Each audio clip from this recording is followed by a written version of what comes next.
TV സീരിയലിലൂടെ മലയാള പ്രേക്ഷകരുടെ ഏറെ പ്രിയങ്കരിയായി മാറിയ നടിയാണ് ചിലങ്ക എസ്. ദീപു. ഭർത്താവിനൊപ്പം ബിസിനസ് നോക്കുന്ന ചിലങ്ക ഇപ്പോൾ സീരിയലിൽ സജീവമല്ല. ഇപ്പോഴിതാ ഒരു സീരിയൽ സംവിധായകനിൽ നിന്ന് നേരിട്ട മോശം അനുഭവം തുറന്നു പറഞ്ഞിരിക്കുകയാണ് താരം.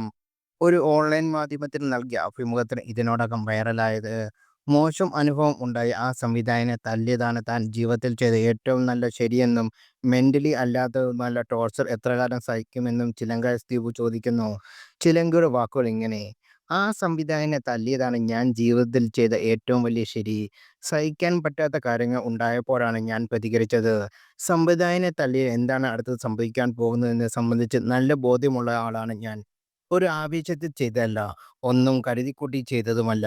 മെന്റലിയും അല്ലാതെയുമുള്ള ടോർച്ചർ എത്രകാലം സഹിക്കും?" പല രീതിയിൽ അയാളിൽ നിന്നും അപ്രോച്ച് ഉണ്ടായി. പലതരത്തിലുള്ള മെസ്സേജുകൾ അയാൾ എനിക്ക് അയച്ചിട്ടുണ്ട്.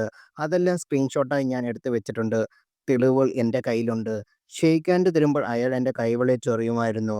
ഞാൻ ഉപേക്ഷിച്ചു പോകാതെ ആയപ്പോൾ ജോലിയിൽ നിന്ന് സ്വമേധയാ പിന്മാറാനുള്ള ടോർച്ചറായിരുന്നു പിന്നീട് അയാൾ ചെയ്തത്. സീനിന് പ്രാധാന്യം കുറഞ്ഞത് ഞാൻ തല്ലി. സീൻ കട്ട് ചെയ്യുന്നതിന് തല്ലി എന്നൊക്കെ അയാൾ പറഞ്ഞു നടന്നത്. ഞാൻ അയാളെ അടിച്ചുവെന്നത് സത്യമാണ്. അതൊരു ക്രെഡിറ്റായി പറയുകയല്ല. സാഹചര്യം കൊണ്ട് ചെയ്തു പോയതാണ്. അത്രത്തോളം സഹിച്ചു. ചിലങ്കയുടെ വാക്കുകൾ.